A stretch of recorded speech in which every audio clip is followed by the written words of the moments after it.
అనే దాని మీద ఒకసారి మా AP bureau chief Ramarao updates ఇస్తారు. Ramarao, good evening.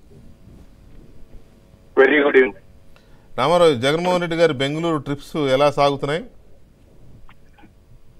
వెంకటకృష్ణ, ఇది ఈ 40 రోజుల్లో మాజీ ముఖ్యమంత్రి వైసీపీ అధినేత జగన్మోహన్ రెడ్డి బెంగళూరు వెళ్ళడం, యలహంక ప్యాలెస్ లో విడిచేయటం ఇది 3వసారి. 3 వారాల పాటు. గతంలో మనం చూసాము పులివెందుల నియోజకవర్గానికి వెళితే అక్కడ పులివెందుల నియోజకవర్గంలో ఎవరైతే కాంట్రాక్ట్ పనులు చేశారో వాళ్ళందరికీ కూడా బకాయిలు రాలేదు అని వాడు పెద్ద ఎత్తున ఆందోళన చేయటం, ఆయన నిలదీయటంతో పాటు పక్కనే ఉన్న మీద అవినాష్ రెడ్డితో పాటు ఇతర నేతలను కూడా బాగా నిలదీశారు. పైగా ఇంటి దగ్గరికి వెళ్లి కూడా తమకు బిల్లులు రాలేదని హడావుడి చేశారు. దీంతో ఆయన 5 రోజుల ప్రోగ్రాం కోసం అని వెళ్ళి 3వ రోజు సాయంత్రం బయలుదేరి బెంగళూరు, అక్కడి నుంచే నేరుగా బెంగళూరు వెళ్ళి యలహంక ప్యాలెస్ లో ఉన్నారు. గత 5 సంవత్సరాల కాలంలో ఎప్పుడు కూడా ఆయన 2019 నుంచి 24 వరకు కూడా బెంగళూరు వెళ్ళలేదు.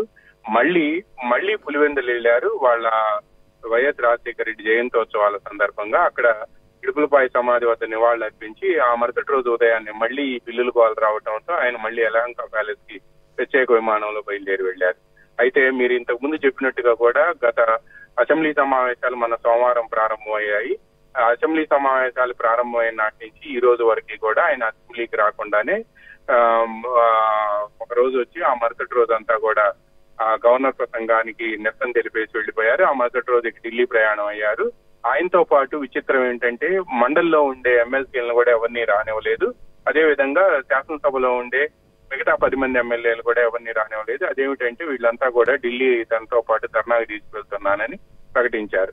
అయితే మళ్ళీ ఈ రోజు మీరు చెప్పినట్టుగా ఈ రోజు ఉదయం ప్రెస్ మీట్ పెట్టారు. 10 గంటల నుంచి 1:30 దాకా కూడా ప్రెస్ మీట్ లో మాట్లాడారు. ఆ తర్వాత వెంటనే సాయంత్రం 5 గంటలకు బయలుదేరి బెంగళూరు ప్రత్యేక విమానంలో బెంగళూరులో యలహంక ప్యాలెస్ కు వెళ్లిపోయారు. వారం రోజుల పాటు అక్కడే ఉంటారు అని చెప్తున్నారు. ఈ వారం అంతకు ముందు మీరు అన్నట్టు చంద్రబాబు విజిటింగ్ ప్రొఫెసర్ గా వీళ్ళంతా హైదరాబాద్ లో ఉంటారు, ఆంధ్రప్రదేశ్ రాజకీయం చేస్తారన్నారు. గత 40 రోజుల్లోనే 3 వారాలు అంటే 3 ఏళ్లు 21 రోజులు ఆయన బెంగళూరు యలహంక పరిమితం అయ్యారు. అయితే అక్కడ కూడా కొంతమంది లీడర్స్ కలవటానికి వెళ్తే అది పెద్ద ప్యాలెస్, ఆ ప్యాలెస్ లో ఎవరు కూడా సెక్యూరిటీ కూడా అనుమతి ఇవ్వడం లేదు అని చెప్తున్నారు. మొత్తానికి ఆయనకి సన్నిహితులు, బంధువులైన వాళ్ళు కొంతమంది చెన్నై నుంచి, కొంతమంది ఢిల్లీ నుంచి, ఇటువంటి సెలెక్టెడ్ పీపుల్ కు మాత్రమే అపాయింట్మెంట్స్ ఇస్తున్నారు. ఇక్కడి నుంచి పార్టీ వాళ్ళు కూడా ఎవరిని అక్కడ ఎలో చేయట్లేదు అని చెప్తున్నారు. ఇక పైగా తాడేపల్లి ప్యాలెస్ లో ఉంటే నియోజకవర్గాల్లో జరుగుతున్న వ్యవహారాలు, అదే విధంగా మద్యం కుంభకోణం మీద రాష్ట్ర ప్రభుత్వం సిఐడి విచారణకు ఆదేశించడం, అదే దీంతో పాటు మళ్ళీ ఇప్పుడు తాజాగా గనుల వ్యవహారం, శ్వేతపత్రాలు, ఈ హడావుడి, కొంతమంది ఎమ్మెల్యేలు భయపడిపోవటం, ఎవరైతే ఇసుకలోను ఖనిజ దోపిడీలోను అదేవిధంగా మద్యం వ్యవహారాల్లో ఇన్వాల్వ్ అయ్యి ఉన్నారు ఇటువంటి వాళ్ళందరి మీద కూడా ఎంక్వైరీలు వస్తాయని వాళ్ళంతా రావటం, ప్రతిరోజు కూడా అపాయింట్మెంట్లు అడగటం, ఈ చికాకును తట్టుకోలేకనే ఆయన ఎక్కువ రోజులు బెంగళూరు యలహంక ప్యాలెస్ లో గడుపుతున్నారని కూడా పార్టీ వర్గాలే ఆఫ్ ద రికార్డ్ గా చెబుతున్నాయి. దీంతో పాటు కొంతమంది తాజాగా ముఖ్యమంత్రిగా చేసిన వాడు, తర్వాత పార్టీకి అధ్యక్షుడు, ప్రతిపక్ష నాయకుడు హోదా ఇవ్వాలని చెప్పి కోర్టుకి వెళ్ళినవాడు, ఆయన వీటిని చికాకులు అనుకుని పారిపోతే ఎలా?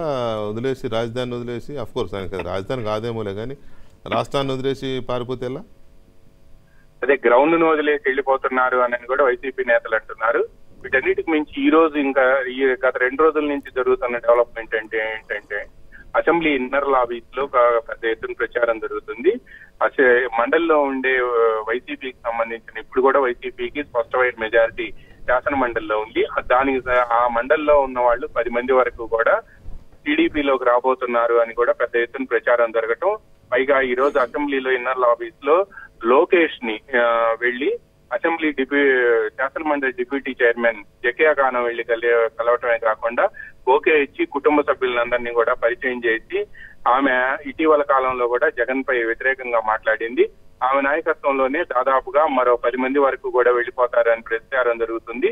ఈ పరిణామం వాళ్ళు జీర్ణించుకోలేకపోతున్నారు. పైగా కలుపుగోలు వేసుకున్నారు అని కూడా ఈ రోజు అసెంబ్లీ లాబీలో చెప్తున్నారు. ఎందుకంటే land titling act and NTR university of health sciences కి ఎన్టీఆర్ పేరు పెట్టడం, ఈ 2 కూడా వాళ్ళు లేకుండానే బిల్స్ 2 కూడా ఆమోదం జరిగిపోయాయి. ఎందుకు అనంటే మండలి కోరం అయిన వెంటనే 12 మంది ఉండటంతో బిల్లు యాక్సెప్ట్ చేశారు. ఇదంతా కూడా ఒక రోజులో జరిగిపోయింది. ఈ పరిణామాన్ని కూడా వాళ్ళు అసలు డైజెస్ట్ చేసుకోలేకపోతున్నారు. ఇటువంటి చికాకులన్నీ ఆయన 5 సంవత్సరాల పాటు 2019 నుంచి 24 వరకు ముఖ్యమంత్రిగా పనిచేసినప్పటికీ ఇప్పుడు జరుగుతున్న పరిణామాలన్నీ కూడా ఆయన అసలు అధికారం పోదు అని ఊహించుకున్న వాళ్ళకి జరిగిన షాక్. పైగా ప్రతిపక్ష హోదా కూడా రాకుండా ప్రజలు ఓడించి ఈవీఎంల మీద నెపం నెట్టినప్పటికీ కూడా బట్ మోరల్ గా